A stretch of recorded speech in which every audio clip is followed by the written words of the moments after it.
Hello à tous, bienvenue dans History of Honor, le seul podcast français qui retrace l'histoire de la Ring of Honor. Comme chaque épisode, maintenant vous en avez l'habitude, je suis accompagné par Romain. Bonsoir Romain. Bonsoir, bonsoir. Romain, le seul être humain français qui a un amour légitime pour Michael Shane. Ah bah, j'espère qu'il en a aussi de l'amour pour Michael Shane, c'est le Dr Zork. Salut à tous, Docteur Zork, Félix, Catch, on est là. Et je n'ai pas de l'amour pour Michael Shane. J'ai bien plus que ça. Comment vas-tu, Joe? Ça va bien, merci. Bah, content de vous retrouver, comme à chaque fois, pour parler de Ring of Honor, pour parler de Michael Shane, forcément un petit peu.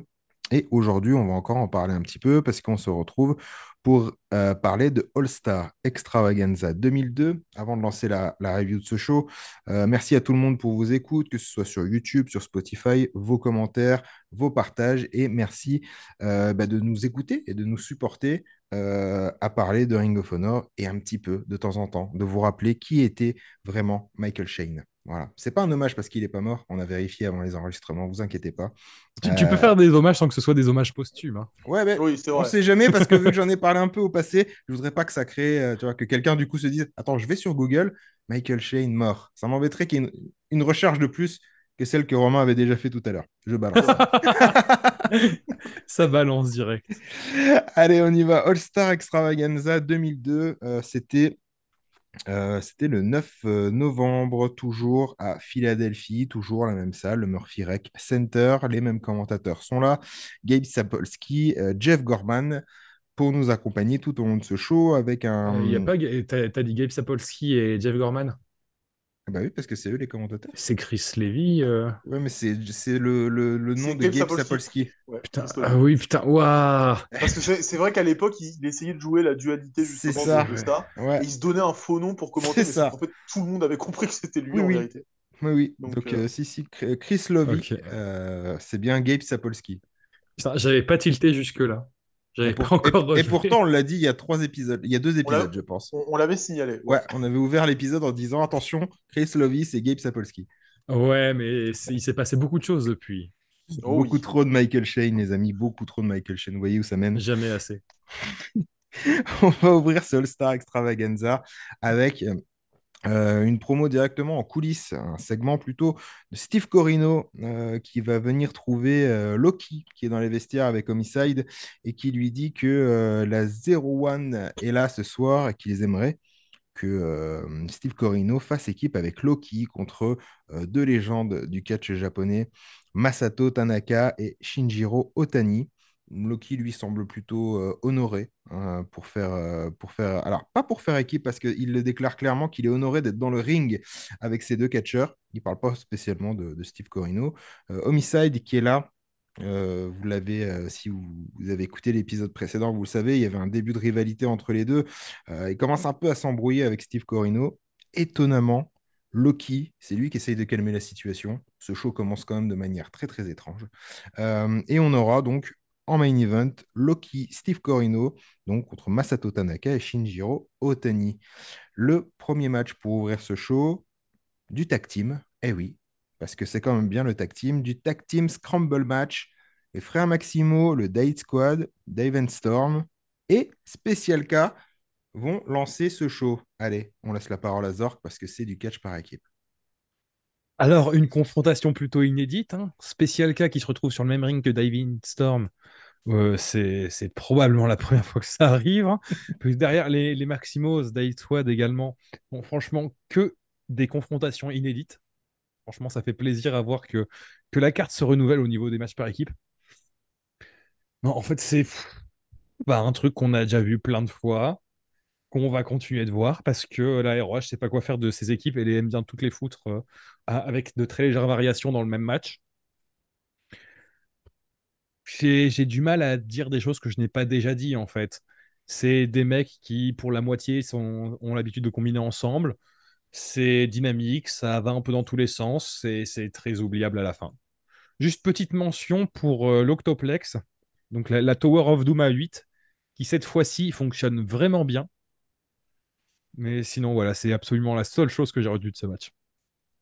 Je sais pas si les gens ont déjà regardé le film Un jour sans fin avec Bill Murray, où chaque matin il se réveille, il se rend compte qu'il est pris au piège en fait de la même journée qui se répète. Ben là, c'est un peu pareil, c'est-à-dire qu'à chaque fois que vous matez un show Ring of Honor, il y a le fameux Spotfest bordélique avec les frères Maximo et avec Divine Storm et avec Special K. Euh, à chaque fois, moi je trouve ça pas si mauvais, mais le problème c'est qu'on y a droit à chaque show, en opener, à chaque fois. Et c'est contre-productif parce que du coup on est un peu lassé. Et en plus, dans le catch, on est censé s'intéresser à qui gagne et qui perd. Et là, du coup, en fait, à chaque fois, on s'en rappelle pas. On se rappelle pas qui a gagné le précédent. On se fiche un peu de savoir qui gagnera le prochain. Euh, enfin, bon, on est en 2002, donc c'est un peu trop tard pour le dire, mais il va vraiment falloir que quelqu'un s'interpose dans ce booking. Mais tu dis que c'est pas si mauvais. J'irais même jusqu'à dire que c'est pas mauvais du tout. Mais ouais, c'est pas mal Mais, en vrai, mais mais le problème, c'est que ce serait mauvais au moins que, par exemple, le Christopher Street Connection, c'est franchement mauvais souvent ce qui se passe. Mais du coup, ça provoque chez nous un sentiment de rejet. Ça provoque quelque chose. Là, exactement. là, il n'y a rien. Là, c'est de l'indifférence. Là, c'est cool, il a encore fait un flip. De toute façon, je l'ai déjà vu le faire 15 fois, ça. En fait, Exactement sur le même adversaire. Passons à en autre fait, chose. on est Vraiment. anesthésié, en fait. On est complètement anesthésié en regardant ça. Tout cas, un match par équipe qui va se terminer avec une victoire pardon, des frères Maximo, un double Spanish Fly de la troisième corde. Voilà, le compte de 3. Un match qui était l'opener de ce show. Voilà, qui sera très certainement, malheureusement, un peu oubliable. Euh, Moi, un petit truc que j'ai noté, la présence du Date Squad quand même, alors voilà, même si c'est vrai ce que vous avez dit à l'instant et j'ai entendu, c'est vrai qu'on a l'impression de retrouver un peu les mêmes matchs par équipe, les mêmes spots, les mêmes trucs. Par contre, dans ce match-là, le Date Squad donne quand même l'impression d'être une équipe qui n'a pas grand-chose à faire dans un show Ring of Honor, quoi.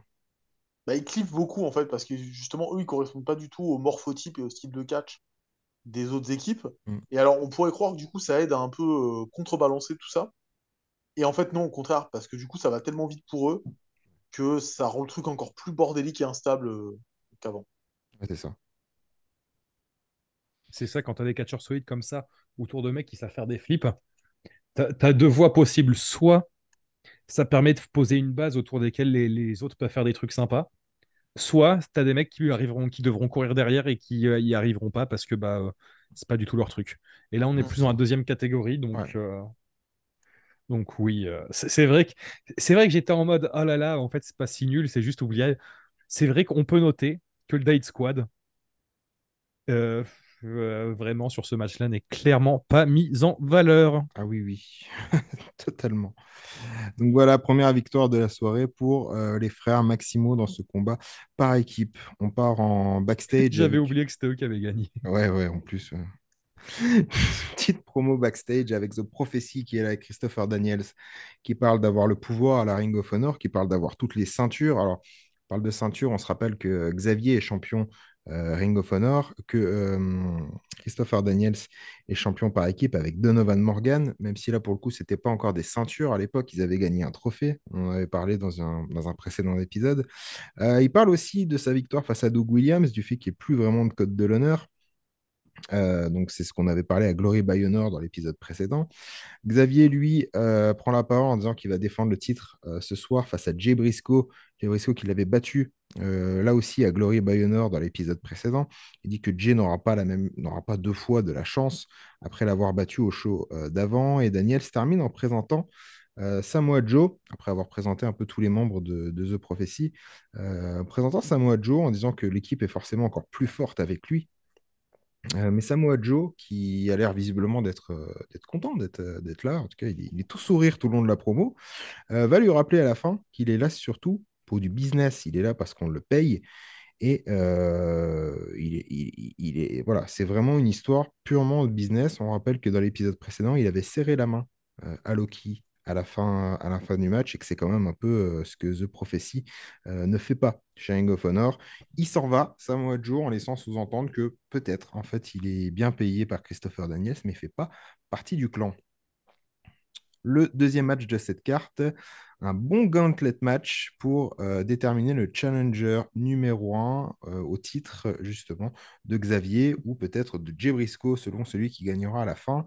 Avec les débuts d'un homme dont on va beaucoup, beaucoup parler dans ce podcast dans les numéros à venir, c'est les débuts de CM Punk. Et on a beaucoup de chance parce que dans ce gauntlet, CM Punk va débuter ce match face à, je vous le donne en mille, Michael Shane. Oh putain, Michael Shane. Je sais pas si tu sais, mais Michael Shane, en fait, il a un lien avec un catcheur très connu. Shane McMahon. Et non, non, Ah, avec Shawn Michaels. Michael Tu y Shane, étais Shawn presque, hein, tu y étais. Michaels. Parce que, Oh ouais, oui, oui, oui. mais, Ouais. euh, mais, mais t'inquiète, en fait, quand tu le regardes catcher, il y a des petits indices subtils, notamment dans le Ah, c'est finisher. pour ça dans le. Oui, ok. Ok, j'avais pas. Ah ouais, je me disais, il me fait penser à quelqu'un. Mais Mais ça me paraissait trop facile, donc. du coup, oui, pour compléter ce gauntlet, et pour le trophée Contenders, sauf que une subtilité à savoir, c'est que la place de number one contender à l'époque, c'est un titre que tu portes, le titre de challenger numéro un. Et ce titre, tu dois le défendre jusqu'au moment où tu obtiendras ton shot. Et donc, dans ce cas, tu perdras ton titre de challenger numéro un. Mais ça veut dire que si tu es challenger numéro un, ce n'est pas gravé dans le marbre que tu seras le prochain à affronter le champion. Tu es le premier sur la liste, mais tu vas devoir défendre cette place jusqu'au moment où tu auras la chance d'affronter le champion. Merci de rappeler parce que c'est vrai que c'est vrai que c'est complètement différent de ce qu'on peut trouver ailleurs. Donc ce gauntlet, comme on l'a dit, il s'ouvre avec CM Punk contre Michael Shane, les gars. Je vais commencer aussi en râlant contre le gauntlet, le principe même du gauntlet. Le gauntlet, c'est vraiment une stipulation qui, je trouve, ne met pas en valeur tes catcheurs. Parce que, quoi qu'il arrive, à partir du deuxième, tes catcheurs seront forcément plus. Enfin, t'as un catcheur qui sera forcément moins mis en valeur. Ouais, je vois ce que tu veux dire. Ouais. Parce que, quoi qu'il arrive, tu as ton premier match, c'est sympa, il y en a un qui gagne. Mais le deuxième, quand il arrive, il affronte forcément quelqu'un qui est déjà un peu épuisé. Donc, s'il gagne, ça veut dire qu'il a battu quelqu'un qui a déjà eu un match. Donc, c'est pas si prestigieux que ça. S'il perd, ça veut dire qu'il a perdu contre un mec qui est déjà épuisé. Donc, à part le mec qui va gagner le premier match, tu es sûr que ça va desservir au moins une partie des gens chez toi, à moins qu'ils soient capables de faire des gigas dingueries, vraiment. Et vraiment, à moins que ton histoire soit bien construite dans ton gauntlet, c'est très rare que ça serve vraiment à mettre over tout le monde. C'est pour ça, le gauntlet, c'est une situation dont j'ai vraiment beaucoup de mal. D'autant plus que là, quand on va faire le déroulé du gauntlet, il y a plusieurs moments qui m'ont fait me dire pourquoi. Et surtout parce que le principe du gauntlet, comme tu le disais, tu vois, c'est si tu joues sur la fatigue des mecs, ça décrédibilise un peu le fait que tu aies battu tel ou tel gars. La seule configuration où on n'a pas ce problème, c'est par exemple le Rumble. Parce que le Rumble, il y a énormément de monde. Donc la fraîcheur physique est importante, mais finalement, après, tout le monde joue un peu à jeu égal parce que finalement, il y a tellement de monde dans le ring et c'est tellement bordélique que ça décrédibilise pas quand quelqu'un, justement, est éliminé à cause de la fatigue. Et le problème de ce gauntlet, c'est pas tellement le gauntlet en lui-même, qui est une stipulation que je trouve, ma foi, intéressante, c'est surtout que c'est un gauntlet à 5 en fait. Et le truc, c'est que tu aurais fait un gauntlet à 10, bah déjà, ça rend un peu mieux parce qu'il y a un petit côté épreuve d'endurance. Là, on a juste l'impression d'avoir un match qui est très long et un peu décousu, en fait. Et le fait qu'il soit que 5, bah, ça renforce cette impression de ouais, si t'as battu ce mec-là, c'est juste parce qu'il était claqué, quoi. Et ça, c'est dommage. Parce Mais que, c'est surtout que c'est quelque chose qui peut servir si c'est bien construit. ouais, Notamment, il y a un gauntlet qui est très connu du côté de la WWE, celui de la fameuse Coffee Mania, oui, absolument. Il est génial, ce truc-là. Ouais. où ce gauntlet marche vraiment bien. Pour parler un peu catch français, il y a eu un gauntlet lors du dernier show de la Rix, donc ce Rix épisode 12, où toute la construction va juste vers le dernier match. Donc en fait, là, la construction a du sens. Là, la construction du gauntlet, c'est juste des matchs qui s'enchaînent, mais avec toujours un mec qui va devoir galérer et donc qui va perdre probablement à cause de ça.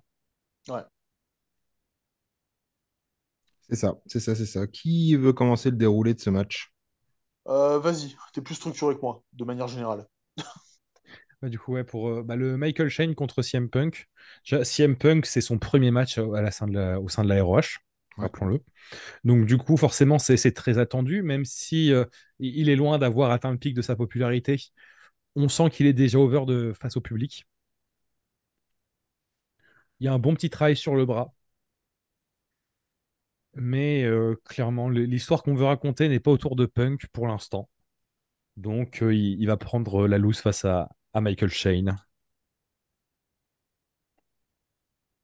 C'est Va nous c'est- arriver, qui va faire c'est qu'on va des, arriver directement sur l'arrivée de Pomme London.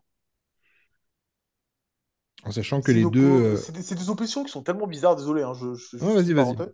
C'est que je crois qu'en fait, vraiment, là, en y réfléchissant, ce qui rend ce match compliqué aussi, c'est que ce sont des profils qui n'ont, enfin, pas compatibles, oui, d'une certaine manière, mais qui sont tellement différents. Et c'est vrai qu'en effet, quand tu vois des profils comme Punk, comme Danielson, comme Michael Shane, Paul London dans cette époque-là, puis Amazing Red, tu te dis, putain, mais comment ils font pour combiner? En fait, ils peuvent pas combiner, c'est impossible quoi, de combiner là-dessus.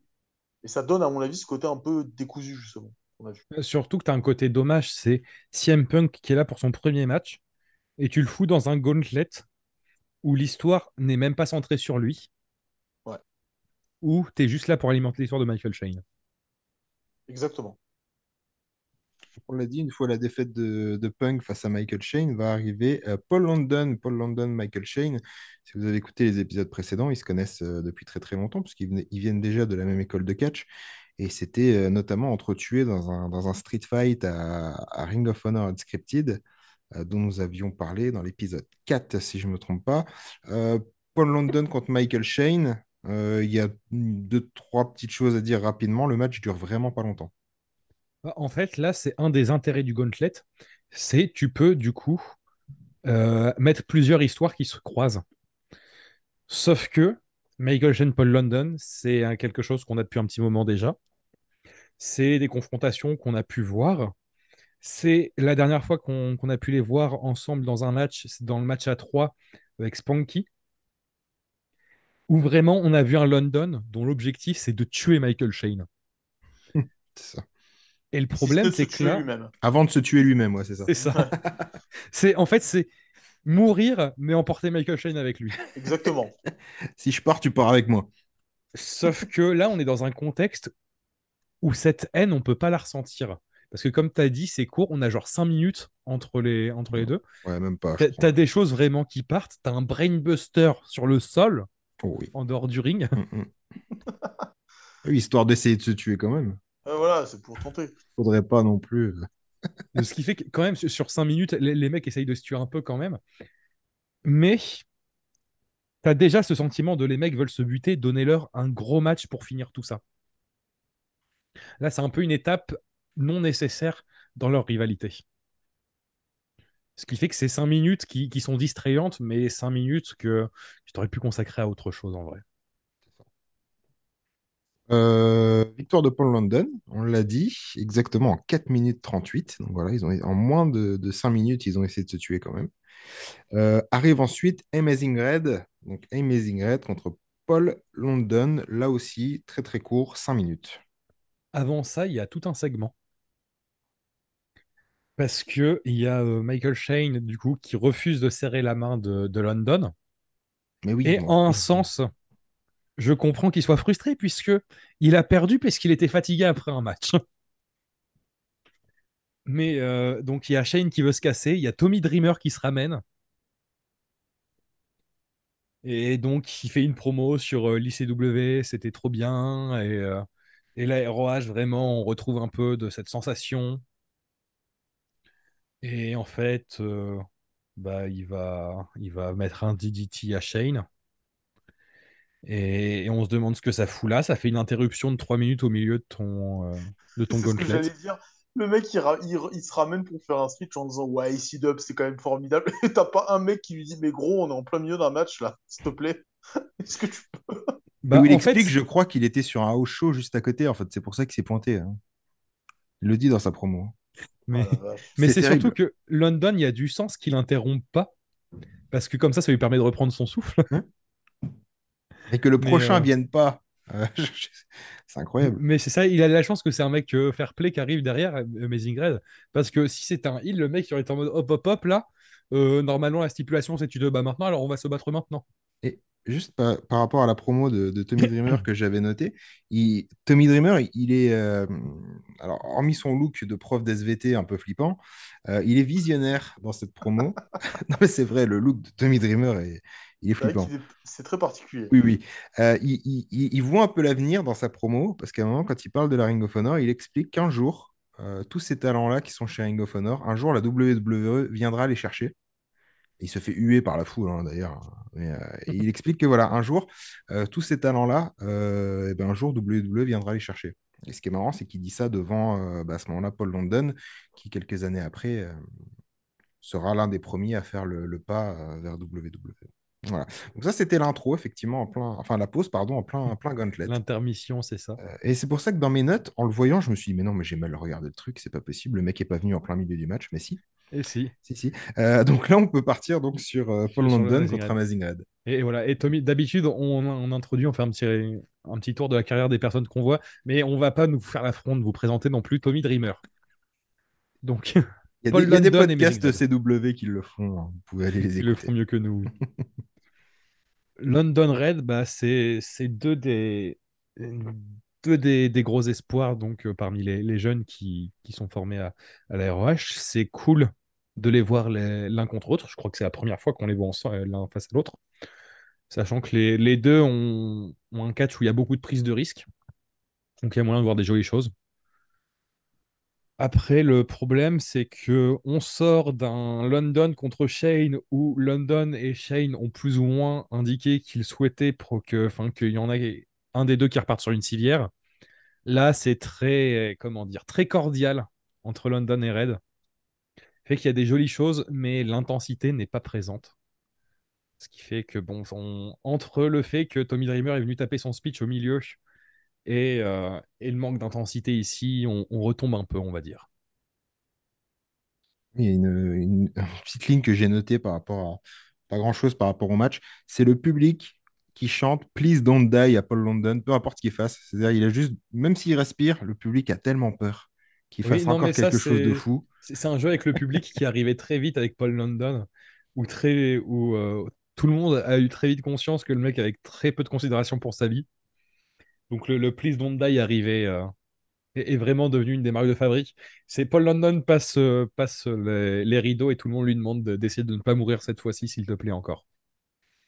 On l'a dit, victoire de Paul London. Voilà, le cinquième qui va arriver, c'est l'American Dragon, c'est Brian Danielson. Paul London, donc le vainqueur, remportera ce trophée de Challenger numéro un.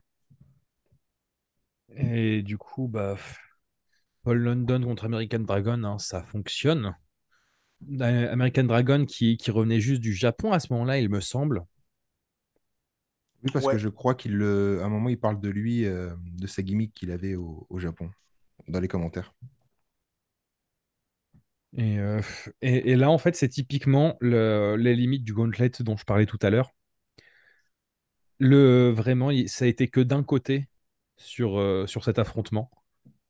American Dragon a le gros avantage sur Paul London, sauf que ça le met pas en valeur parce que Paul London vient de se taper deux adversaires, dont un Et dans un Tommy combat à Dreamer. mort. Et Tommy Dreamer. C'est ça, il a dû supporter Tommy Dreamer pendant 3 minutes. C'est peut-être le pire, en fait.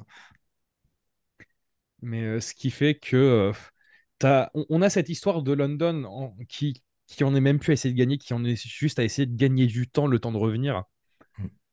Mais ce qui fait qu'on se retrouve avec une défaite de London et t'es en mode bien joué en fait. American Dragon, t'as tabassé un mec qui était déjà mort. Félicitations à toi. c'est ça en plus, c'est le fait qu'en plus le mec est pas du tout un heal. Tu vois, ce serait un heal qui arrivera en opportuniste, ok, soit. Tu vois, mais là, même pas.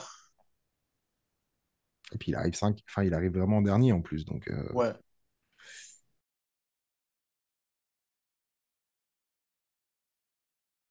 on apprendra que cette victoire-là sera remise en jeu un peu plus tard contre. Oui, et techniquement, selon la façon dont il le dit, c'est que le gauntlet n'est pas fini. Ça veut dire qu'on a eu une pause au milieu d'un gauntlet suite à un tombé parce que Tommy Dreamer est venu taper un speech. Et là, on va avoir une giga pause de plusieurs matchs au milieu d'un gauntlet. Ça, j'avais pas. Je pensais que le gauntlet était fini et qu'il remettait sa place en jeu plus tard. Non, le C'est dernier match, incroyable. à la fin, vers la fin du show, on va le dire dès maintenant, American Dragon va affronter AJ Styles. Ouais, Et c'est compté comme le dernier match du Gauntlet. ouais, incroyable. Incroyable. Voilà. Ce qui était surtout à noter, c'était la première apparition de CM Punk chez Ring of Honor. Et on aura l'occasion d'en reparler en long, en large et en travers de CM Punk. On va enchaîner avec un match par équipe, un match à 6. D'un côté, qui voyait la prophétie, Christopher Daniels, Donovan Morgan et Samoa Joe. De l'autre côté, Doug Williams, Homicide, Loki. Euh, je crois que tout est dit quasiment avec les noms des mecs présents là, non? Ah bah là, le casting, il est quand même 5 étoiles. C'est un excellent match. C'est un excellent match qui suit juste après. Seul souci, possiblement, c'est que il dure quand même assez longtemps. Il dure quasiment 25 minutes. C'est Alors, ça. c'est pas mal, hein, un bon match de 25 minutes par équipe. Et le problème, c'est que juste avant, on s'est tapé le gauntlet qu'on a duré 35. C'est ça. Et alors, autant sur les shows précédents, on était un peu gavé du fait qu'il y avait 25 matchs dont la moitié durait même pas une minute. Autant là, on est dans l'extrême inverse. Et en fait, il y a un côté un peu lourdingue. Donc moi j'avais fait pause en fait après le gauntlet avant de reprendre ce match-là, mais j'imagine même pas ce qu'ont dû ressentir les gens dans la salle, quoi. Ça a dû être vraiment indigeste au possible. Et, euh, et c'est dommage parce que finalement, il y a un match féminin qui a lieu juste après. On aurait pu à la rigueur mettre celui-là Mm. pour faire un petit peu, je sais pas comment dire, tampon entre les deux, quoi. Là, on prend direct du coup le tag match dans la tronche. On va quand même parler des points positifs parce que c'est un bon match. Euh, tout le monde brille, hein, tout le monde a son moment pour briller. À titre personnel, et on en avait parlé en off, je retiens vraiment la performance de Doug Williams, qui est mais on fire sur cette période. Et c'est justement quelque chose que j'évoquais avant qu'on se mette à enregistrer, c'est que il a vraiment cette espèce de séjour aux États-Unis à partir de fin 2001 jusqu'à début 2003. Alors je sais pas s'il a fait des piges en Angleterre entre temps, mais il fait un passage complètement fou où il a son passage au King of Indies où il est parfait. Il fait le tournoi pour couronner le champion Ring of Honor, il est très bien.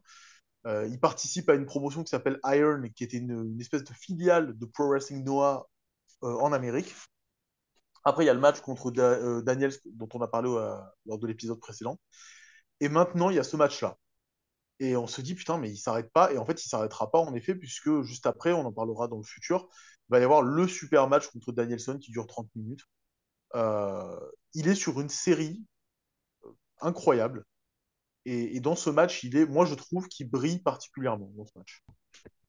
Et moi, j'aimerais m'attarder un peu sur la bizarrerie sur laquelle on est. C'est un match pour les championnats tag team, mais c'est un 3 contre 3. Et en Tout fait, à ça fait. vient du fait que la prophétie, ils n'ont pas eu deux ceintures, ils ont eu un trophée avec marqué dessus prophétie. The Prophecy. Et donc, du coup, raisonnement de Daniels, c'est prophétie, c'est pas que deux membres, c'est plus que ça. Et puisqu'ils ont un trophée par équipe, il part du principe que tant qu'il y a une équipe de prophétie, alors on peut défendre le titre comme on veut. Et donc, de ce principe-là, il est parti sur un 3 contre 3 pour le trophée. On s'en bat les couilles, let's go. Et comme tu le disais, oui, c'est vraiment un gros match. Tu as quasiment toutes les plus grosses stars au sein de ton roster. Loki, Dog Williams, Homicide, c'est vraiment le haut de ta carte d'un côté chez les Face. En face, tu as ton clan dominant actuel.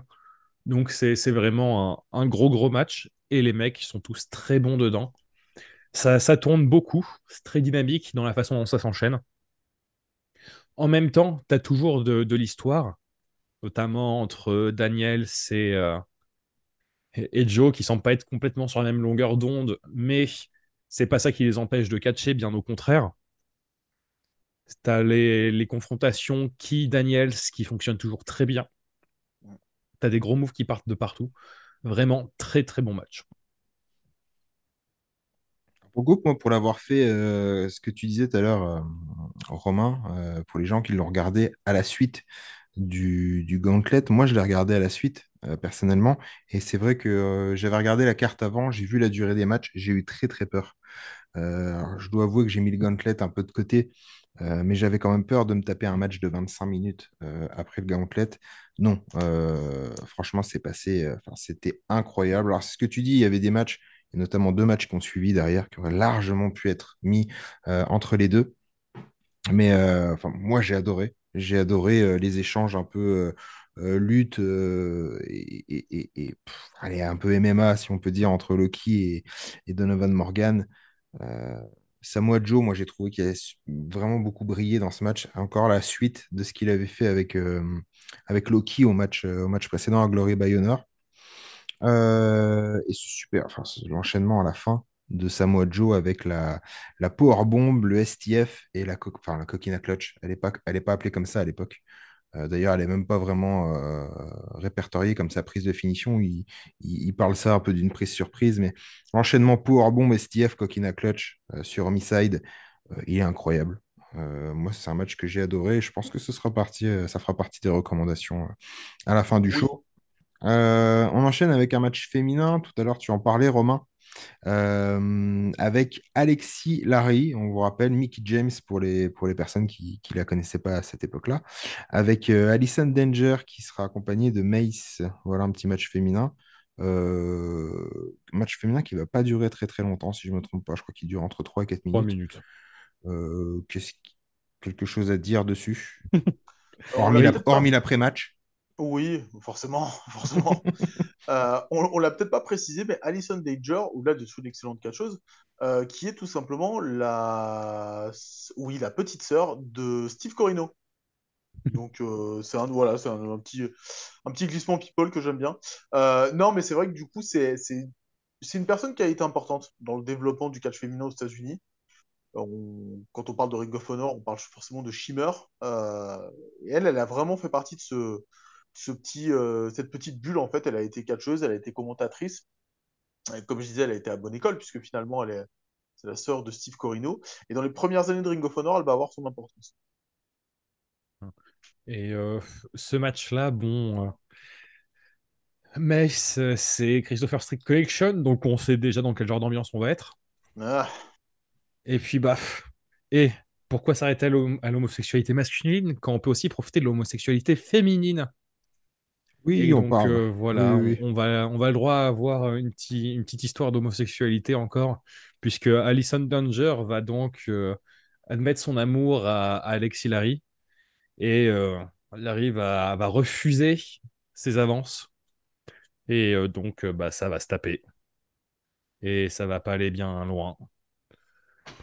Ça, Vraiment, il se passe vraiment pas grand-chose dans ce match. Alison Danger qui va très vite jouer les couards. On va avoir un petit enchaînement. Allison va réussir à embrasser Larry sur la bouche, mais finalement, bah, elle va partir discuter avec Mace et Larry va en profiter, gagner le match. Mace va pas apprécier ça, va aller attaquer Larry et vraiment c'est nul, oui. Je pense que c'est long. c'est le mot, c'est nul et c'est long, exactement. Le segment dure quasiment 5 minutes, on a limite l'impression que c'est plus long que le Gauntlet. Avec une victoire à la fin quand même de Alexis Larry. Voilà. Et l'après-match, on le disait tout à l'heure, Maze va attaquer Alexis. Et la Christopher Street Connection change de ses angles homophobes pour cette fois s'en prendre à des femmes. Voilà. Parce que faut bien varier les petits plaisirs des fois, visiblement. On peut passer à là aussi un match qui aurait pu être glissé entre toutes les bonnes, tous les bons combats, pardon. C'était le Bunkhouse Brawl match avec le Carnage Crew qui, euh, qui allait affronter le Ring Crew Express. Match qui n'a pas duré très très longtemps, 2 minutes 40. Personnellement, je vous avoue, je ne l'ai pas regardé. Donc je compte sur vous pour en faire la meilleure review possible. bah, je l'ai regardé, mais je m'en rappelle. Enfin, vraiment, il n'y a il y a rien de mémorable. Donc, c'est comme si je ne l'avais pas regardé, en fait, finalement. Ok, voilà. C'est un peu. On gagne un peu de temps. Toi, Zork, peut-être? Bah, après, le match, il dure moins de 3 minutes. Le match est plus court que le match féminin juste avant, Oui, il fait 2,40, hein, c'est terrible.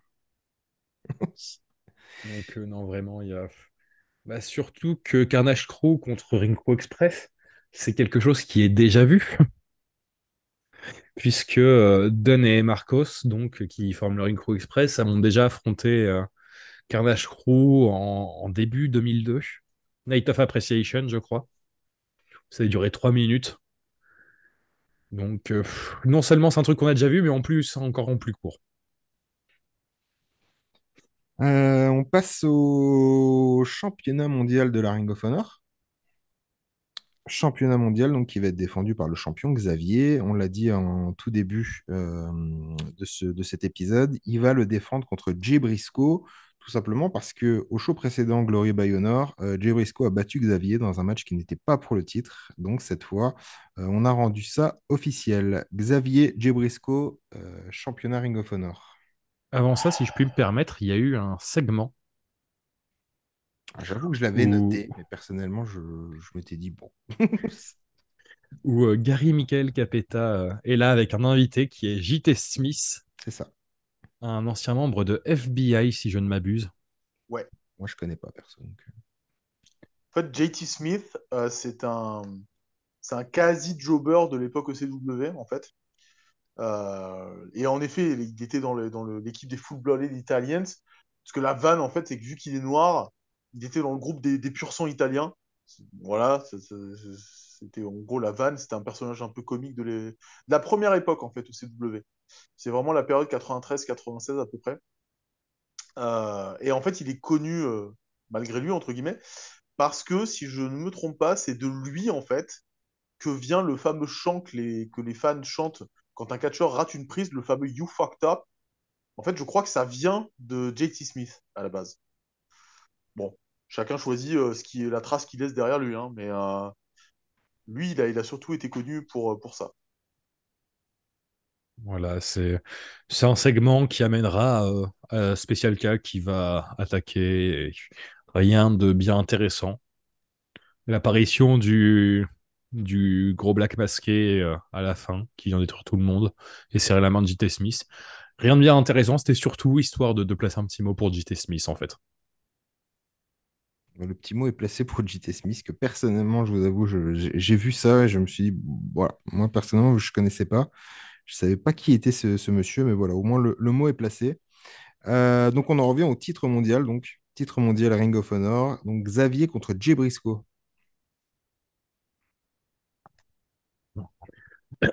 Bah, du coup, là, oui, c'est la continuité de ce qu'on a pu voir précédemment. On en a parlé dans le précédent épisode. Jay Briscoe qui avait affronté Xavier en non-title match, puisque Xavier recherchait une victoire facile, entre guillemets, que Mark Briscoe avait vendu son frère comme un giga loser après l'avoir battu. Donc là, c'est le rematch. Et donc, on part sur un Xavier qui prend les choses beaucoup moins à la légère. Son objectif, c'est de prouver que la victoire précédente de Jay était un peu de la chance. Donc là, c'est un match solide. En fait, il aurait été légitimement pour être main event dans la façon dont il est construit vraiment. Ça fonctionne bien. C'est un contenu qui est très bon d'ailleurs à voir en vidéo, je pense, qui est vraiment taillé pour ça.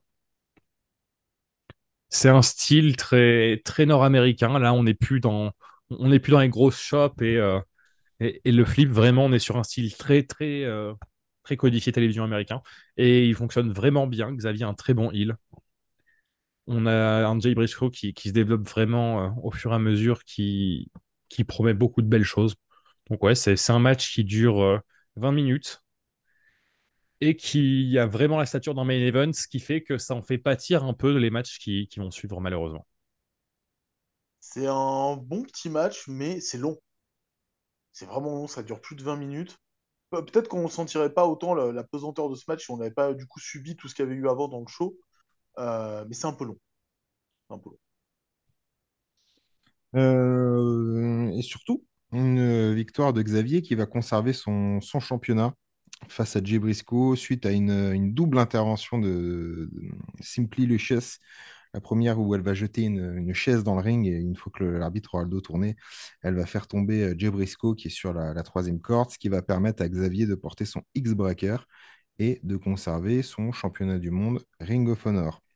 Zorg disait que ça avait quasiment la place d'un main event et que les matchs d'après pouvaient peut-être un peu en pâtir. Ça tombe bien puisqu'on va arriver à un match. Donc la fameuse finale du Gauntlet, donc la fameuse finale quasiment 1 heure et demie après du Gauntlet où on avait déjà eu une pause. Cette fois, c'est l'American Dragon Bryan Danielson contre AJ Styles. Moi, personnellement, je ne serai pas objectif, donc je ne veux pas en parler du tout. Je vais me taire totalement. Puisque après être passé après le Xavier Giabrisco, que j'ai trouvé moi aussi un poil long, j'avais peur de trouver ça trop long et Jay Styles contre Danielson. Pouf, moi, j'en parle pas. Je peux pas. Allez-y. Bah après, en fait, c'est difficile de passer après le Jay contre Xavier dans le sens où vraiment, pour moi, tu finis un show sur ce match. Tu finis bien le show. Mais c'est AJ et American Dragon, vraiment. T'as deux des plus gros tueurs de l'histoire de la lutte indépendante. Forcément, le match est une dinguerie. Ah oui. L'histoire, c'est une histoire qui est plutôt attendue à la vue de ces deux hommes. American Dragon, dont l'objectif c'est de rester un maximum au sol. AJ, lui, qui veut un peu plus s'envoler pour prendre l'avantage. On a des grosses combinaisons, c'est très bon, ça fonctionne très bien. C'est le meilleur match du show, qu'est-ce que vous voulez que je vous dise de plus? Oh bordel, quel match. Oh la vache, je vais pas dire que c'est le premier énorme match qu'on a eu là dans ces premiers shows Ring of Honor, parce que de toute façon, il y avait Loki, Samoa Joe au show précédent, qu'on a chroniqué dans l'épisode précédent. Et il y en a eu d'autres avant, mais ouah, voilà ce que c'est quand tu mets tout ce que tu peux dans le match et que tu laisses le plus de gomme possible. Voilà ce que ça donne. Faut remettre dans le contexte aussi à l'époque, hein. Euh, Au-delà du fait que le catch américain n'a pas l'habitude de voir des performances aussi techniques et aussi physiques, à part peut-être chez certains cruiserweight de WCW ou WWE. Au-delà de ça, il y a ce côté, il y a le côté surexcitant d'avoir deux mecs pas hyper connus, puisque Danielson vraiment on a commencé à se faire connaître que chez Ring of Honor, donc cette même année 2002, et Jay Styles était quand même un catcheur confidentiel, quoi qu'on en dise, malgré le passage chez WCW. T'as deux jeunes qui sont pas si connus que ça, et ils te collent un 22 minutes, mais à bloc avec tout ce que tu peux imaginer, c'est-à-dire Mm. de la technique, de la voltige, de la rapidité des frappes, tout le bordel. Et en fait, je peux à peine imaginer ce qu'ont dû ressentir les gens à l'époque en tombant sur le DVD et en se disant, mais mon Dieu, mais c'est qui ça? Et devenir fan instantanément, parce que même admettons que t'aimes pas le skill rate à fond les ballons, si t'es fan de catch, tu regardes ce match, t'es comme un fou après. C'est obligé. Ouais. C'est 4 et demi, ouais, c'est 4 et demi, 4 3 quarts, 5, c'est toi qui vois. Mais c'est juste surréaliste. Et je pense même, après peut-être que ma mémoire flanche, parce que des matchs de catch, j'en ai vu dans ma vie, mais il me semble que parmi tous les matchs qu'ils ont fait l'un contre l'autre, c'est leur meilleur, il me semble, hein. Enfin non, il y en a peut-être un en 2003 qui est pas mal aussi. Mais pour moi, même le match qu'ils font chez WWE, là, qui avait fait un peu parler, euh, je crois que c'était à SmackDown, même celui-là m'avait pas laissé un souvenir pareil, hein. Celui pour le titre C'est... intercontinental à SmackDown, si, il était pas trop Ouais, mal. Ouais, il celui-là était, est il pas était très mal quand bien. même. Il était Ouais. très bien, mais celui-là, je le trouve complètement fou, quoi. Je le Oui. trouve Oui, oui. surréaliste. Mais du coup, ouais, en fait, là, c'est typiquement. Avant, tu avais un main event de show télévisé. Là, tu as un gros main event indie. Ah, c'est ça. Vraiment. Et les deux mecs sont vraiment là pour faire une déclaration, en fait. Et limite, le contexte, du coup, les dessert un peu. Le fait que ça arrive à la fin d'un gauntlet avec une séparation, machin. Mm. T'en oublies que c'est un putain de gauntlet, t'en oublies tout le reste. Tu vois juste une performance de fou. Mais ce qui fait que là où l'histoire aurait pu bien alimenter la chose, bah finalement, c'est juste un super match. Et ce qu'il y a autour, tu t'en branles un peu. C'est ça. Totalement. On en avait parlé dans des épisodes précédents, éventuellement, de faire des fois des numéros sur des épisodes consacrés à un catcheur précis. Alors, malheureusement, la vie a fait que le premier épisode a été sur Jay Briscoe. On espère qu'on aura l'occasion d'en faire dans des conditions quand même un peu plus sympathiques. Il y a un catcheur, j'ai l'impression à chaque fois qu'on en parle pour l'instant dès le début, et Jay Styles, il nous met tous les trois d'accord à chaque fois. Ah non, mais Jay Styles dans la vingtaine, c'est une dinguerie, hein. C'est c'est un truc, c'est un Pokémon rare, hein, vraiment. Les gens n'ont pas l'air de se rendre compte, en fait, en se disant c'est un excellent catcheur de tout temps, c'est vrai. Mais justement, s'il est aussi bon alors que il a maintenant, il est dans la quarantaine et qu'il 44, je a crois, maintenant. 44, Ouais, il me semble, ouais. voilà, donc, et qu'il a quasiment 25 ans d'expérience derrière lui, je vous laisse imaginer ce que c'était quand il avait 23 piges et qu'il était en pleine forme, hein. Et qu'on lui mettait, ce qu'on comparait avec le match qu'il y avait eu entre Bryan et Styles à SmackDown, Mm. la différence en plus, c'est que là, on leur a laissé faire ce qu'ils voulaient, quoi. C'est vraiment, Ouais. ils étaient libres. Ils étaient complètement libres de faire ce que bon leur semblait. Et on voit ce que ça donne, en fait. Et en effet, Styles, il faudra vraiment qu'on en parle un jour, parce que quand on parle des grandes figures de Ring of Honor, on parle forcément de Danielson, de Punk, de Joe, de Loki, mais on pense pas forcément à Styles parce qu'il est parti très tôt chez TNA et que il est devenu l'incarnation même de cette compagnie. Mais bordel, Styles chez Ring of Honor, c'est hallucinant, hein. C'est un truc, on est sur le niveau, pour comparer à des gens actuels, on est sur le niveau Omega Ibushi, hein. Vraiment, hein. C'est surréaliste, hein, ce qu'il fait. Et c'est marrant parce que je pense qu'en plus, AJ Styles a plus de matchs chez Ring of Honor que CM Punk, puisque AJ Styles est revenu après, quand il est parti du côté de New Japan, après la TNA. Il est revenu régulièrement du côté de Ring of Honor, avec C'est ça notamment dans le Bullet en Club. 2014. C'est ça, avec les Bucks, tout ça. Donc Où vraiment, en 2014, il revient, il se fait absolument le monde entier. c'est incroyable. On a un Edgy Style Roderick Strong, on a un Ouais. Edgy Style Chris Hero, Jay Lethal. Jay Lethal, il me semble qu'il se fait aussi Kyle O'Reilly, Ouais. il Est-ce se qu'il fait se fait Adam pas Cole. Steen, d'ailleurs? C'est peut-être Steen avant le départ de Steen chez NXT. Ah, il me semble pas ça par contre. En tout cas, ouais, c'est sûr que son retour chez ROH vers 2014, là, 2015, euh, il est incroyable. Même les matchs par équipe qu'il fait, les 3 contre Mais ça, 3, surtout que oui, en 2014-2015, le roster, il est ouf à la ROH. ouais, Mais c'est un jeu vidéo de rêve, quoi. Si à ce moment-là, ils avaient pu sortir un jeu vidéo, c'était très certainement un des plus grands rosters de tous les temps, quoi. c'est Euh, ça. Bah en fait, la moitié du top de la de la VVE et la moitié du top de la EW étaient réunis au même endroit. Let's go. et en sachant qu'ils avaient le partenariat avec New Japan. Donc, tu avais les Tanahashi, les Ibushi, les Okada, les Naito, tout ça qui venait. Shibata, il y a un match incroyable d'ailleurs, je l'ai revu il n'y a pas longtemps. Shibata contre Kyle O'Reilly, Oui. qui est d'une violence. C'est celui en plein air ou c'est Ouais, l'autre? dans le Ouais, c'est stade en celui dans plein le stade de air. baseball, là, ouais. Quelle dinguerie ce match. Ce match est incroyable.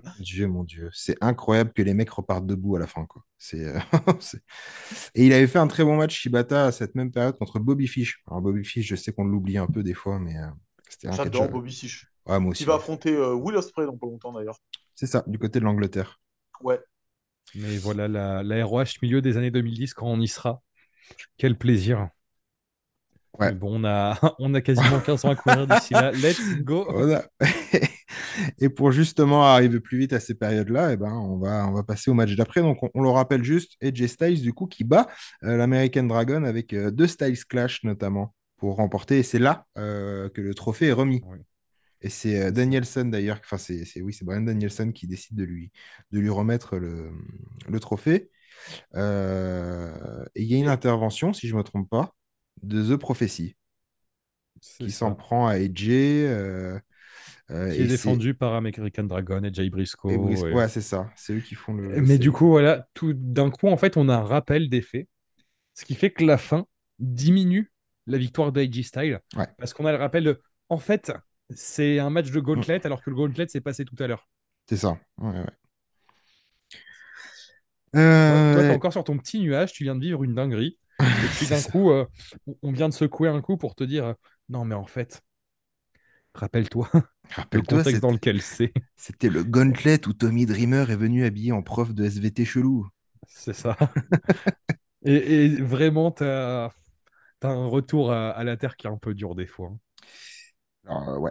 Ouais. Et pourtant, on s'en va vers le main event qui sur le papier, annonçait de très très belles choses. On l'a expliqué en tout début de show. La Zero One, donc la compagnie japonaise, était là ce soir. Et Masato Tanaka, Shinjiro Otani, euh, des, des légendes déjà à l'époque, finalement, aujourd'hui encore plus, allaient affronter Loki et Steve Corino dans un match par équipe. J'évoquais dans le dernier épisode le fait que parmi des connexions qu'avait établies Ring of Honor, elle en avait notamment établi une avec Zero One. Parce que Zero One, dans les années 2000, peu après sa création avec Shinya Hashimoto, avait décidé de faire plein de partenariats et surtout d'essayer de s'implanter un peu aux États-Unis. Donc, il y avait des petites connexions avec NWA, avec la MLW, avec tout un tas de gens, et notamment Ring of Honor. Parce que, comme je le disais, voilà, Zero One voulait un peu s'implanter, mais aussi parce que pas mal de ces catcheurs américains y allaient. Donc Samoa Joe y avait fait un tour, justement par une autre connexion américaine avec UPW. Loki y était depuis un petit moment, il a même chopé un titre junior là-bas, si je ne me trompe pas. Et surtout, le mec étranger qui passait tout son temps chez Zero One, c'était Steve Corino. Steve Corino, à la fin de la ECW, il a commencé à bourlinguer pas mal. Et il avait à cœur aussi de ranimer un peu le titre NWA. Et comme je viens de l'expliquer, la connexion avec Zero One était très active à l'époque. Donc il est devenu un peu Mister Zero One dans cette période-là. Il catch énormément en 2002, je crois qu'il y catch 50 matchs. L'année d'après, il va en catcher 70. Enfin, il va être super présent. Et donc, du coup, ben, le fruit de toutes ces alliances et tous ces partenariats, ça va donner le main event où on a, c'est pas un hasard, Shinjiro Otani, qui est quand même l'un des patrons de Zero One à l'époque, et Masato Tanaka, qui vient de justement à la mort de FMW, vient de se transférer en fait vers Zero One. Ils vont rejoindre du coup ils vont rejoindre la compagnie. Et donc, du coup, pourquoi on a ce main event? Bah, c'est tout simplement parce que c'est un peu, comme le nom l'indique, c'est le All-Star Extravaganza, c'est un peu le festival des superstars. Et on va avoir, du coup, le mec le plus over de chez Ring of Honor, quasiment, qui est Loki. Le catcheur, sûrement le plus connu de chez Ring of Honor, qui est Steve Corino, parce qu'il a toute l'étiquette CW. Et en face d'eux, les deux stars principales de chez Zero One. Donc, c'est un peu le main event parfait, quoi, finalement. Et ensuite, pour ce qui est de ce qui se passe dans le ring, ça tient promesse. Hein, ça tient promesse même si c'est pas aussi bon que le Styles Danielson, qui est juste sur une autre planète, c'est un excellent match. Je suis content de voir, du coup, justement, Corino sur le devant de la scène comme ça, parce que c'est un catcheur qui est quand même très sous-coté, quoi qu'on en dise, même s'il a été beaucoup poussé dans les différentes compagnies qu'il a fréquentées. C'est un match qui est un peu c'est un catcheur qui est un peu sous-coté. Otani et Tanaka, ils font le job comme d'habitude. J'adore Tanaka. Je le regardais encore il n'y a pas longtemps, là, un match qu'il a fait il y a quoi, il y a 6 mois. Il est toujours aussi incroyable. Loki, bah, il s'en donne à merveille, parce que là, on lui donne l'autorisation de mettre des mandales dans tous les sens. Otani, comme d'habitude, tu as l'impression qu'il fout rien, alors qu'en vérité, il brille à chaque instant. Il a besoin, lui, t'as l'impression qu'il a besoin de rien faire pour briller, tellement il est bon. C'est de l'excellente cam. Ça vaut pas Danielson Styles, parce que voilà, bon, les deux autres, là, ils se sont trouvés, ils sont tombés amoureux. Mais ce main event est quand même de très bonne facture. Là, pour le coup, Zork, tu as un tag team match qui tient la route. Bah, mais du coup, ouais, je vais ajouter un peu d'histoire, hein, sur nos deux japonais, pour ceux qui n'auraient pas la chance de les connaître. Ouais. D'un côté, on a donc Otani. Otani qui, sur le sol américain, est notamment le premier champion cruiserweight de la WCW, si je ne m'abuse, qu'il va porter jusqu'à le perdre face à Malenko. Mhm. Star Puis des on poids peut- légers à l'époque, ouais. C'est ça, qui a été un des espoirs le poids léger de la NJPW, mais qui va quitter la NJPW. Il me semble que c'est pendant qu'il était en excursion justement pour passer en heavyweight. Ouais, Il y a un des anciens de la NJPW qui avait été viré, qui était Shinya Hashimoto, tout à fait. qui se préparait à créer sa promotion, qui était donc la Zero One, et qui lors d'une conférence, a annoncé qu'avec lui, il y aurait Otani au sein de la Zero One. Mais Otani n'était pas au courant à ce moment-là. Sauf que face à ça, il a donc Otani et Hashimoto se sont rencontrés. Otani a été convaincu par Hashimoto et a donc quitté prématurément la NJPW, ce qui s'est quand même fait avec des discussions avec le booker de la NJPW, etc. Mais donc voilà, techniquement, Otani a appris qu'il était dans la 01 avant même d'être au courant que la 01 allait exister. Bien joué à lui. Donc voilà, il deviendra très vite une des grosses valeurs de la 01. Et donc, bon, carrière très très solide. Yotote Masato Tanaka, c'est quelqu'un qui a été présent du côté de l'ECW, notamment qui a porté le titre de champion heavyweight, World Heavyweight de l'ECW pendant quelques temps. Un règne plutôt court, il me semble, pas plus de 2 mois, mais c'est surtout pour ça qu'il sera retenu sur les terres américaines. Puis après, dans les années 2000, il a eu une grosse carrière au Japon. Il a fait au courant des années 2000, il y a eu un bon passage du côté de la NJPW. Il a porté le titre. Ah, Romain, si tu te rappelles quel titre il a Ouais, porté. non, moi je le trouve moi aussi là, ouais. Il me semble Putain. qu'il a porté le Never. Oui, il a chopé le Never parce qu'il y avait toute la phase avec Goto Ishii. Oui. Ouais. Parce que. Est-ce que c'est pas d'ailleurs le premier champion Never? Et ben t'es en train de me mettre le doute, je vais aller vérifier, mais je crois que t'as raison. Oui, Parce c'est qu'il était soit dans le lui, soit tournoi. Ishii. Ouais, c'est soit lui, soit Ishii. C'est un des deux. Non, parce que il me semble que la finale, c'est Tanaka contre Carl Anderson. Alors je vais aller voir ça. Parce qu'il y en a eu des champions. Eh ben putain, bien joué. Eh ben putain, bien joué parce que c'est exactement ça. C'est exactement ça. C'est la finale contre Carl Anderson. J'avais Parce aucun souvenir que que Carl Anderson justement, il était dans fait ça. tomber Ishii en demi-finale, non? Ah, voilà, c'est ça, ouais. Voilà, en fait, il chope Ishii en demi où il le bat, et ensuite il a Carl Anderson juste en face et il en fait entre guillemets une formalité. C'est vrai. Non, et d'ailleurs, et comme je disais tout à l'heure, Tanaka qui est toujours aussi incroyable en 2022, quoi. Il doit avoir quoi? Il a 50 piges, il est dans une forme physique mais exceptionnelle. Il est pour information champion du monde de chez Zero One actuellement, C'est ça. justement. Et il fait des matchs de. Il fait de temps en temps des passages chez Noah, que je vous conseille. Ouais. Non, il est toujours aussi bon, lui. Vraiment, il déçoit jamais, hein. Il a 50 Donc, ans, Masato Tanaka, et effectivement, son dernier match de championnat où il défend le titre, la 01, est sur ma liste des matchs à regarder parce qu'il paraît qu'il est incroyable. Ouais. C'était au 22e anniversaire contre Shoki Kitamura. Pour les gens qui Il veulent faut que je, regarder, il paraît que les critiques ont été incroyables sur ce match. il faut que donc, je le euh, mate aussi, ouais. donc voilà donc les deux sont vraiment des gros noms. Otani, enfin Tanaka, comme dit à l'instant Catch encore. Otani, malheureusement, c'est pas la même. L'année dernière, il s'est pris une grosse blessure sur une German suplex. Hôpital, donc il me semble que c'est les cervicales qui ont pris. Donc depuis, il est en réhab et on n'a pas encore de. Il me semble pas qu'on ait eu de communication plus loin sur la possibilité de sa carrière, mais il y a de fortes chances que ce soit terminé, Ouais, malheureusement. ça a l'air toujours critique, hein, de ce qu'on sait. En tout cas, le peu d'images qu'on a vu de lui donnait pas beaucoup d'espoir, quoi. C'était Takashi Sugiura, non? En face, au moment où c'est arrivé. Je crois que c'est Sugiura, ouais, Ah, il il me me semble que semble. c'était Sugiura qui avait Ouais, pris c'est ça. une vague de haine sur les réseaux d'ailleurs. Ça, Après, c'est le c'était métier, hein, pour. c'est aussi les risques du métier. On l'a Ah vu bah avec oui, oui, oui. Nakayama, on l'a vu Oui, avec oui. Misawa, encore pire. Enfin, Voilà, donc voilà le petit point sur eux. Pour donner mon avis sur le match, c'est oui, un très bon match tag team. Des mecs, bon, bah, les mecs sont pas des peintres, hein. Donc, ça fonctionne très bien. Un très, très bon match.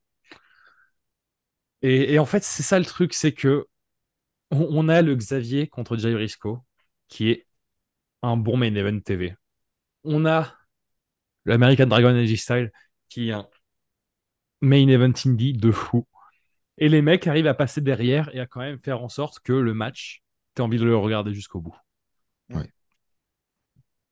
Franchement, ouais, très bon match. Grosse recommandation. Un plaisir à voir. Et avec une victoire de Masato Tanaka et de Shinjiro Otani, avec à la fin Quatre catcheurs qui vont célébrer devant le public. Voilà, une belle victoire et une belle fin de show euh, qui aurait pu s'arrêter là, mais non, on a décidé de faire un dernier petit angle dans les vestiaires. On va retrouver notre bon vieil ami Homicide, qui est un peu en train de s'énerver tout seul contre un mur avec quelque chose dans la main. On voit pas trop au départ. Je sais plus du tout qui sont les deux catcheurs qui viennent lui parler. Date Squad. C'est Dead Squad, ouais, qui viennent un peu lui parler, hein. Du coup, ça le chauffe un peu, Homicide, et il se rappelle à ce moment-là qu'il a quand même un petit problème avec quelqu'un.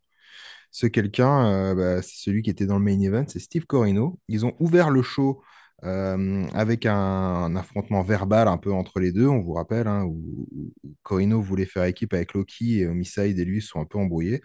Et ben, on va finir ce show avec Homicide qui va aller trouver Corino dans les vestiaires, et ni une ni deux. J'ai trouvé d'ailleurs la scène assez violente. Sans rien, il arrive, il se pointe devant lui et il le plante avec une fourchette en plein dans le crâne, dans la tête, quoi. Donc Corino est forcément au sol en train de hurler. Je sais pas, il y a une dame qui est avec lui. J'ai supposé que c'était peut-être sa femme. Et les catcheurs qui viennent sortir en mid-side de là. Et le show s'arrête avec un mec qui se fait planter une fourchette, quoi. C'est... Voilà. Parce que pourquoi pas, C'est finalement. compliqué de finir là-dessus quand même. Après ces trois quatre bons matchs là, à la suite, là, en plus, qu'on a eu de catch, j'ai trouvé le choix quand même très étonnant de finir là-dessus. Et honnêtement, je trouve même alors, en 2023 en tout cas, moi je l'avais pas vu ce moment-là, je le trouve grave violent, quoi. C'est-à-dire que c'est pas, on n'est pas avec deux catcheurs qui s'embrouillent et puis bon, d'un coup, non. Mais ça me fait marrer parce que quand j'ai vu euh, quand j'ai vu le show, justement, je sais pas comment dire, le rundown, là, le résumé du show, on va dire, avec les résultats, les temps et tout ça, je me suis dit, tiens, c'est marrant, contrairement au dernier show qu'on a chroniqué dans le dernier épisode, ils ont beaucoup corrigé de choses. Ouais. Il y a moins de matchs, c'est plus centré, il y a moins d'invités farfelus. On est quand même on est quand même sur une pente ascendante. Et puis, en fait, on n'est pas tout à fait sorti. On n'est Du pas farfelu. encore, voilà, on n'est pas encore sorti du farfelu. On est en bonne voie, mais on n'y est pas encore. Bah, après, t'as un mec dans ton roster, il s'appelle Homicide. Ouais. Et Et il y c'est en a un qui vrai. Et s'appelait t'es Bougalou, hein. surpris quand il donne des coups de fourchette à des gens. Moi, je pense que, bon, il y a un moment, il y a des choses qui sont cherchées aussi. Limite, limite, ça me gêne moins que d'autres trucs. Bon, là, Ah, ça bien, devient non, très bien sûr, personnel. Vraiment, bien sûr. vraiment, là, tu montes dans une feud où c'était juste, oh là là, on a une petite miscommunication dans un match, peut-être qu'on s'entend pas très bien. Ah, j'ai décidé de te planter une fourchette dans l'œil. Non, moi, C'est une, Ça. personnellement, c'est comme ça que je règle mes problèmes. Mais après, bon, chacun son truc. c'est une Mais sacrée accélération, mais j'attends surtout de voir ce que tu mets après, parce que t'as intérêt à ce que ce soit vraiment une grosse feud. Si une étape dans ta feud, c'est bonjour, je vais planter une fourchette dans ton œil. je C'est te ça. garantis que mon voisin, il a arrêté de me faire chier, hein, moi, hein. J'appelle la marée chaussée. Non, mais c'est vrai que du coup, il y a le côté instable de Homicide qui, n'oublions pas, avait commencé dans son espèce de tag team farfelou où les mecs attaquaient des gens un peu à l'aveugle, ils étaient un peu psychopathes. Des Donc poulets en finalement, plastique à l'époque. avec les poulets en plastique. Il euh, a glow up, il est passé du poulet en plastique à la fourchette dans le crâne. et finalement, oui, en fait, même si c'est complètement abusé, entre guillemets, ça peut être le début d'une feud. Ça peut être une feud qui est intéressante avec Corino, qui est justement lui bien placé pour mener ce genre de rivalité un peu armée. On se rappelle quand même, chez ECW, il n'était pas comment dire, peureux, hein, de ce côté-là. Oui. Il envoyait grave. Donc, ça peut aussi, entre guillemets, se comprendre. Il n'y a vraiment que dans le catch qu'on dit ça, hein. Mais en fait, le truc, c'est qu'après quelque chose comme ça, si ça finit pas en véritable combat à mort, je vais pas comprendre. Ouais, c'est ça. Si ça Oui, finit pas dans une mare de sang ou un truc du genre. Et effectivement, comme l'a dit Romain, hein, c'est bien, on parle de catch là, hein. Donc on va pas reprendre le petit générique, mais ne faites pas ça chez vous. N'allez tout à pas fait. mettre de coups de fourchette aux gens, même si Romain Euh, il dit que son voisin a peur de lui. Euh, Évidemment, rien ne se et règle puis, à coups de fourchette. Ce n'est pas comme ça qu'on règle ses problèmes de voisinage. Pas que, hein, c'est problème en général, hein. parce que les problèmes autres que le voisinage, ça. Oui, parce que visiblement, il laisse une porte entrouverte au fait que, ok, le voisinage, non. Par contre, si vous avez un problème avec votre collègue de boulot, Mais en fait, ce qui me fait un peu peur, c'est que je ne me rappelle pas de cette rivalité entre les deux. Si, Euh, moi j'en ai un souvenir, mais elle a pas duré si longtemps que ça en vérité. Mais, Dans mes euh, souvenirs, du coup. mais du coup, c'est surtout que pour une rivalité où ça part sur du je vais te planter une fourchette dans l'œil comme ça de manière gratuite dans les vestiaires, oui. c'est un peu dommage de pas, enfin, d'avoir ce genre d'étape si tu n'es pas sur une vraie feu d'amour en fait. Mm. Et puis surtout que enfin, la suite, en tout cas, va pas arriver tout de suite, hein. Elle n'est pas sur les prochains shows. Il n'y a rien qui va se passer entre les deux Non, ils avant très très s'affrontent pas avant longtemps. début 2023, 2003, je veux dire. Oh, parce que Début putain, ouais, oui, 2023. parce que là, Ouf, effectivement, ouais, 20 ans après le retour. il a pas digéré la fourchette. Non, début Euh, 2003, oui, donc quelques mois plus tard. ouais, c'est ça, parce que fin 2002, ils se rencontrent pas encore. Vos recommandations pour ce show, les amis, allez, 3 matchs, pareil. Regardez le show, C'est vrai. vraiment. C'est vrai que le C'est- show dans son entièreté est quand même très satisfaisant, on va pas se mentir. À titre personnel, si on joue le jeu et qu'on dit les trois, le tag match avec Doug Williams dedans, Ouais, le main event avec Tanaka Otani contre Ki et Corino, et bien évidemment le Styles oui. American Dragon que je vous obligerai, justement, vous voulez pas un coup de fourchette, vous allez regarder ce match, sinon je vais me fâcher, à regarder absolument, et d'autant plus que ces deux noms très connotés maintenant dans le catch mainstream, et justement ça vous fera tout drôle de les voir tout jeunes. Mais du coup, si je recommande des matchs et que je dis le gauntlet, est-ce que c'est de la triche? Bah, ça dépend quelle partie, ouais. Ouais, avant ou après Le Tommy Dreamer? gauntlet tout court. Non, en vrai, dans le gauntlet, s'il faut choisir un seul segment, je dirais le American Dragon Michael Shane, le American Dragon Michael Shane, le Paul London Michael Shane, Ah, le lapsus. oui. Le Paul London Michael Shane qui, je trouve, vraiment fonctionne bien. C'est s'il faut retenir vraiment un seul segment. Après, bah forcément, en numéro un, quoi qu'il arrive, ce sera AJ Style American Dragon. Ouais. Mm. Ce match est oufissime. Puis après c'est très compliqué de choisir parce que entre le 3 contre 3, le main event et le Xavier Jay Briscoe, euh, allez, on va partir sur le 3 contre 3. Ouais. Ouais, moi aussi, 3 contre 3, le 3 contre 3. Le main event, et forcément, bah, je vous l'ai dit, hein, le AJ Styles American Dragon, voilà. Il l'a dit Romain, alors on va le dire avec moins de violence, mais vous êtes obligé de le regarder, quoi. Vous n'avez pas le C'est un choix. classique. C'est un classique de chez Autant, classique. autant on a été dur avec un peu, mais à juste titre, avec Glory by Honor dans l'épisode précédent. Autant là, c'est vrai que, comme le disait Romain il y a quelques secondes, vous pouvez regarder le show entier, quoi. Même ce qui est un peu moins bien passe quand même bien mieux que ce Ouais, qu'ils ont vous, fait à vous Glory by virez Honor. juste le scramble au début, là. Ouais, voilà. Et puis peut-être le Bunkhouse Brawl, la Carnage Crew, Ring Crew Express, 2 minutes. Ça va, en fait, là, les segments au milieu du show qui sont pas intéressants ont l'avantage d'être très courts. Ouais, ouais, c'est ça. La combinaison du match féminin et du bunkhouse tag team ça fait même pas 10 minutes aux deux. Ah, ça fait On même doit pas être à... 6, je crois, hein. Ils C'est ça, font. de cloche à cloche, les deux, ça fait à peine 6 minutes. Ah oui, oui, c'est ça. Parce qu'ils font un est à peine à plus de 3 et l'autre est à 2,40. Donc,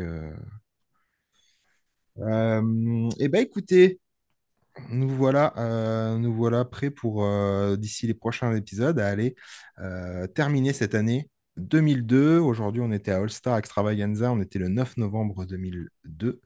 Il nous restera 3 shows pour finir cette année.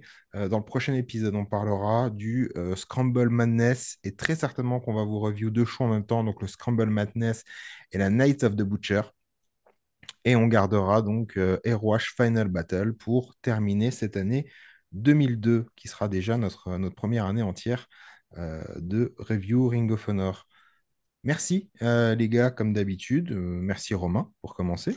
Toujours un plaisir, vivement le prochain. Merci à toi Zork également. Merci à toi de nous inviter à cela. Merci à toi de nous donner l'occasion de parler de tout ça et surtout de Michael Shane. On a moins parlé aujourd'hui, vous l'avez vu. Ouais, c'est bien Il, dommage. il a eu sa petite place dans le gauntlet. Commencez pas trop à vous habituer, à un moment ça va redescendre. Michael Shane, forcément.